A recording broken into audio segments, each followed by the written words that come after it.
President Zelensky, it is good to see you again. This is our 7th visit together, and welcome back to Washington, D.C. As I have made clear on our 6 previous meetings and throughout Putin's brutal aggression and war against Ukraine, my support for the people of Ukraine is unwavering. I've been proud to stand with Ukraine. I will continue to stand with Ukraine, and I will work to ensure Ukraine prevails in this war. To be safe, secure, and prosperous, the United States must continue to fulfill our long-standing role of global leadership. We must stand with our allies and our partners. We must defend our democratic values and stand up to aggressors. And we must stand for international order, rules, and norms. Each one of these principles is at stake in Ukraine. And that is why Ukraine's fight matters to the people of America. The Ukrainian people are bravely defending their homes and their homeland, their freedom and their democracy against a brutal dictator. And the American people know well the meaning of freedom, of independence, and the importance of rule of law. These ideals are central to who we are as Americans. And some of the most important moments in our history have come when we stood up to aggressors like Putin, just as we must today. Indeed, standing with our friends and defending our ideals against tyranny has helped make America the most powerful and prosperous nation in the world. Putin's aggression is not only an attack on the people of Ukraine. It is also an attack on fundamental principles such as sovereignty and territorial integrity. International rules and norms are not some abstract notion. They provide order and stability in our world. They support American security and American prosperity. And when they are threatened anywhere, they are threatened everywhere. History has shown us, if we allow aggressors like Putin to take land with impunity, they keep going. And Putin could set his sights on Poland, the Baltic states, and other NATO allies. We also know that other would-be aggressors around the world are watching to see what happens in Ukraine.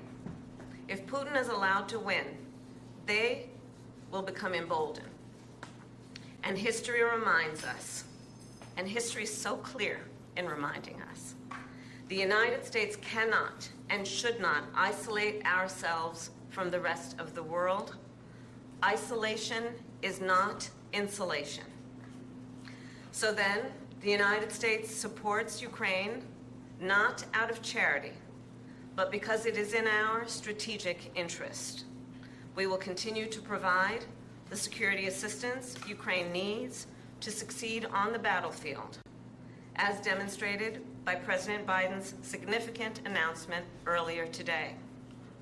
I've been proud to work alongside President Biden and the 50-nation coalition we have built up to allow Ukraine to defend itself. Thanks to this coalition and the skill and the bravery of the Ukrainian people, along with your courageous leadership, President Zelensky, Ukraine has stood up to Russia's aggression, and today, Kyiv stands free and strong. President Zelensky, I am clear. Putin started this war, and he could end it tomorrow if he simply withdrew his troops from Ukraine's sovereign territory. Of course, he has demonstrated no intention of doing that. Instead, he continues to assault civilian infrastructure and terrorize the people of Ukraine.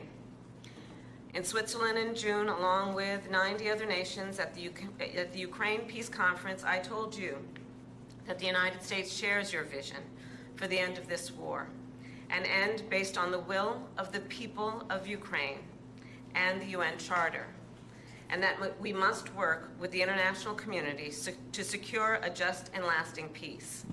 And I told world leaders there, nothing about the end of this war can be decided without Ukraine.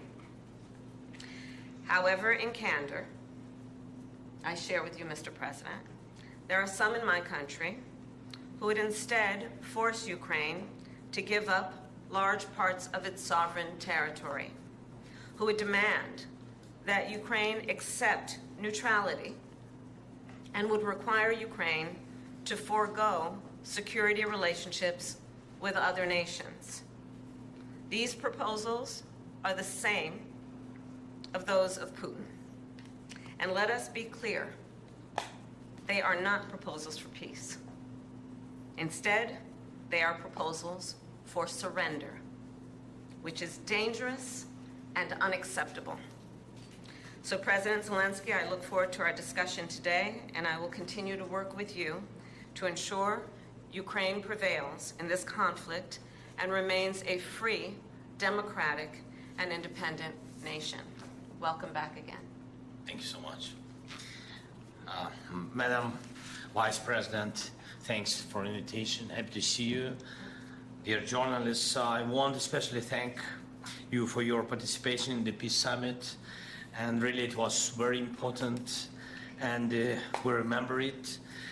The format was successful. We are preparing the second one, and now we have to end this war. We need a just peace, and we must protect our people, Ukrainian families, Ukrainian children, and everyone from Putin's civil. And we are grateful to America for supporting Ukraine all along. And we'll have an important meeting today, right after I'd talked to President Biden about the plan of victory, and I will share some details of the plan with Vice President Harris. It's crucial for us to be fully understandable and to work in a full coordination with the United States. And this morning I talked also to the congressmen, both chambers, both parties, and I'm thankful for the bipartisan support. We believe this war can be won and just peace can be closer only with the United States. Madam Vice President, this is our, you said, seventh meeting? Seventh. Yes, and not last. And the third meeting, as far as I remember, the third meeting this year. Yes. Thank you, and I want to inform you about the latest developments on the battlefield, of course, and about Ukraine's actions in the Kursk region, on what has been achieved and the ambitions ahead. Today we have a new strong support package, as you said, and we have common view on the things that need to be done. We have to keep pressure on Russia to stop the war and to make truly lasting and just peace. It's a top priority for us and for other freedom-loving nations to achieve not a freezing, but real peace for us. So we need to keep sanctions against Russia strong, and we need to use the proceeds from immobilized Russian assets to protect Ukraine, our people, our cities, our front line from Russian evil. And of course, we must work hard to bring all Russian war criminals to justice. And one more thing, I want to inform Madam Vice President about the latest Russian missile and the Shaheed's attacks against Ukrainian energy infrastructure.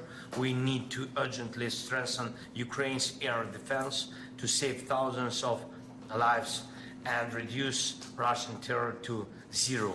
It's achievable. Thank you again. Thanks, America. Thanks to you, Madam Vice President. Slava Ukraini. Thank you. President Zelenskyy, Here, we're you gonna say,